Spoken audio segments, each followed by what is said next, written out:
Այսօր կայացել է նաև հանրային ծառայությունների և տնտեսական մրցակցությունը կարգավորող պետական հանձնաժողովի հերթական նիստը։ Օրակարգի 3 հարցերը վերաբերում էին հանրային ծառայությունների, հեռուստատեսության, ռադիոյի և հեռահաղորդակցության կարգավորման ոլորտներին։ 2009 թվականին ստեղծված ջրամատակարարում և ջրահեռացում Փակ բաժնետիրական ընկերությունը Ստեփանակերտից բացի գործունեություն է իրականացնում հանրապետության շրջաններում։ Հանձնաժողովի այսօր ընդունած որոշմամբ ընկերությունն ընդլայնել է ջրային համակարգի օգտագործման գործունեության աշխարհագրական տարածքը, ընդգրկելով Մարտունու շրջանի Մուշկապատ և Մարտակերտի շրջանի Նոր Հայկաջուր համայնքները։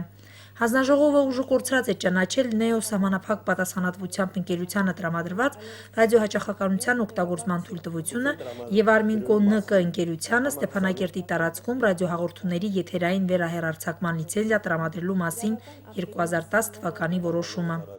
Գոհար Ռուստամյան, Միրուժան Մարտիրոսյան, օր.